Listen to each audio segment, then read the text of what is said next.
And we can also open it up for everyone else. Hi there, this is great stuff. I work with Jim Montavani, so I think we great. Okay. touch base with you pretty often. So Sure. were you able to quantify anything in terms of maximum particle velocity as a function of height? So we do have velocity measurements. I think some of that has been published through the SciTech conference. So one of the co-authors here, Sebastian Rubio, has been doing that analysis, and I would point you to his work on the ejecta analysis.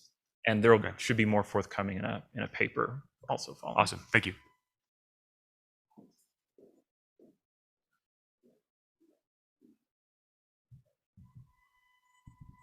I actually want to continue answering Rosemary's question because I realized I didn't answer the second half of it, which was whether the dust lofting depends on size distributions and the size of the dust, and the answer is yes.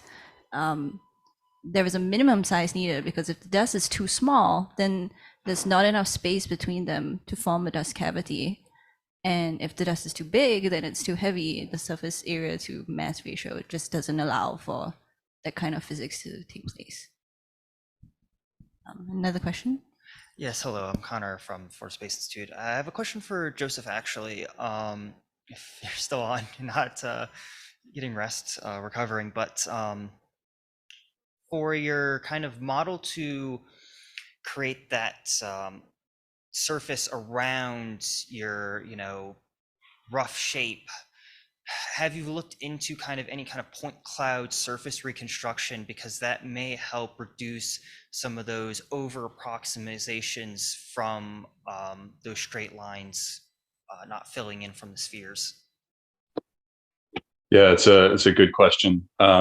We actually started with Voronoi tessellations and then moved to an alpha shape because it, instead of drawing a mesh throughout our whole system, it just sort of draws this net around your system.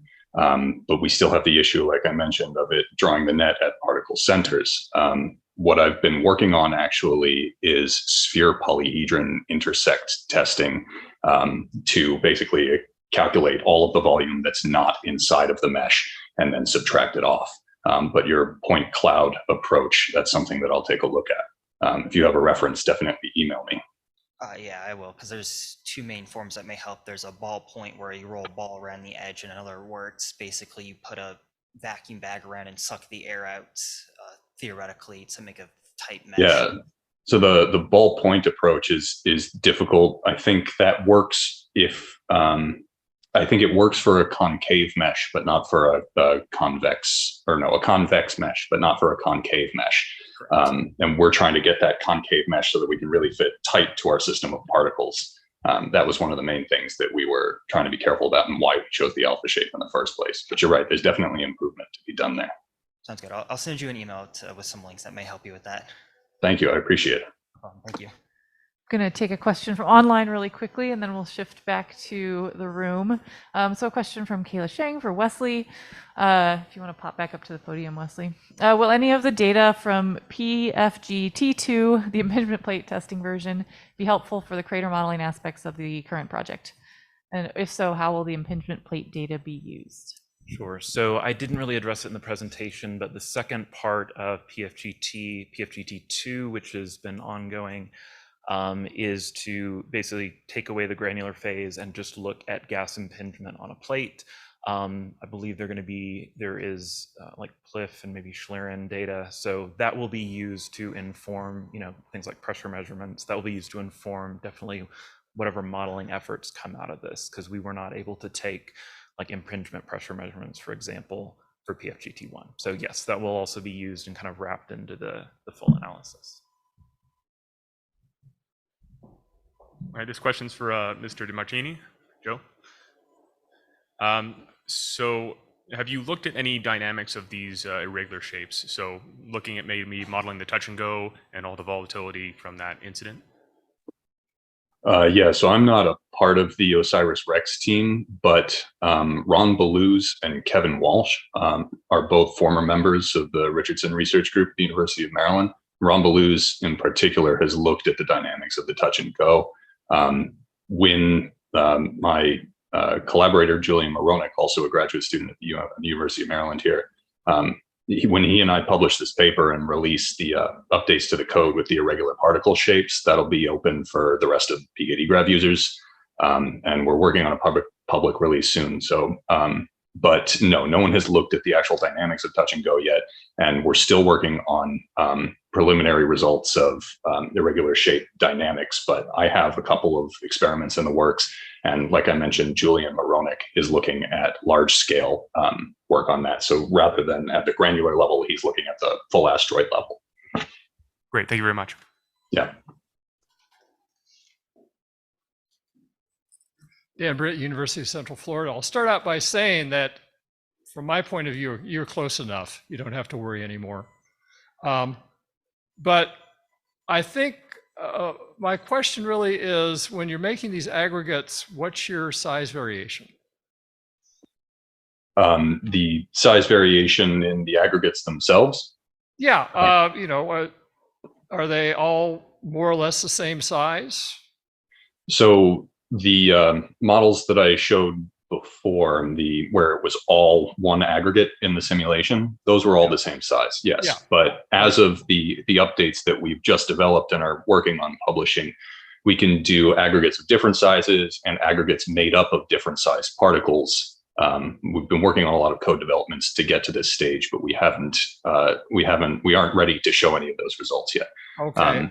The main issue there is the sphere intersection test, where basically we need to be, as you get a larger sphere, if you have a lot of smaller things around it, then you need to, it's the neighbor search algorithm essentially is what limits us. And it can be a huge drag on the computation time. So if you have a big thing that needs to be able to detect 100 small things around it, then that takes a lot longer time to do than if you have all things the same size and you only need to look for this many things at a maximum, can only have X many neighbors. So that's where we're limited. But by using aggregates, we can get around that a little bit. We can have bigger particles, but all have our spheres be sort of the same size. Okay, and your aggregates then are composed of some collection of spheres. Yes, that's correct. My thought here to get you up to 60 or 70% porosity is you have these collection of larger irregular aggregates that are sort of randomly packed.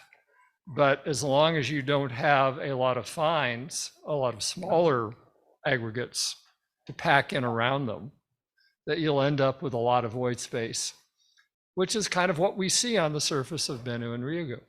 Yeah, I think, like I mentioned, Kevin Walsh's talk yesterday, the estimation there, and I think the paper that was just published was saying that there's this sort of percolation going on where your fines are percolating through, but you've mostly got these decimeter-sized particles in the upper meter or two.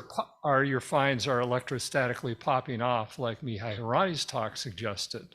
Sure. Either I think it's from a friction and free surface point of view, it's a lot easier to get off than go down. But anyway, just yeah, thank you very much.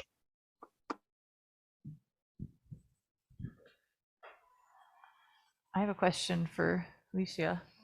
So in your experiments, you were primarily using like plasma electron beam. So did you get the chance to like vary the plasma parameters at all? Actually, not really. This is really awkward because we're right next to each other. No, that is definitely something we should be doing because right now we can't really replicate, say, lunar magnetic anomalies. The parameters are just not quite right to be comparable. And if we can replicate those conditions in the lab, it's a really interesting thing to figure out. Do you have more questions? Is it lunchtime?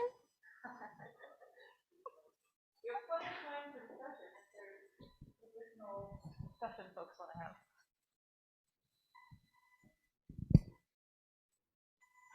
I have one last question. Nick Schmerz, University of Maryland. For your simulations and your experiments, yes, What's the magnetic field strength you're working with? And do you have some comments on how far or low So we can go? the actual maximum magnetic field strength was like a 0.1 Tesla. It was kind of strong. And by the time it reached a dust bit, it was a lot weaker than that. And if you do kind of electron gyro radius to length scale comparison, this is most similar to a smaller LMA. You can't directly compare it because the electric fields are not the same. But that was the experimental setup we had. So 0.1 Tesla, right? Yeah, it was a really strong magnet. Yeah. But by the time it reached the field, like touched the dust bit, it was a lot weaker than that. Okay, so the natural environment, we're looking at nanotesla, tens of nanotesla. Probably a lot weaker, yeah. Yeah. And so just curious how that affects. So is the thought.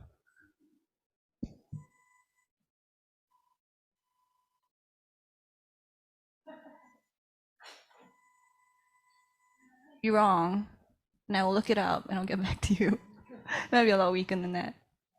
In the overall scale length, they're just so hard to replicate it. Yeah.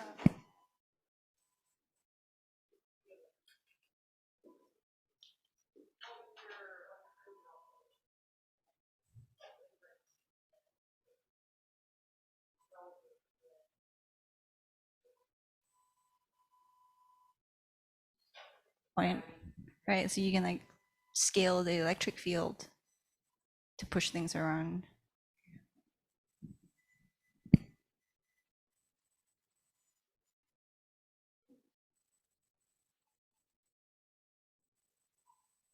Joe says, thanks for the questions, everyone. He's the most popular from online. All right, any more questions online? Or in the room? Nobody wants to discuss, just make Joe answer more questions instead of getting rest. All right, I won't force it. I will say, I will put in another reminder that we will have the dust, atmosphere, and plasma focus group meeting tomorrow during lunchtime.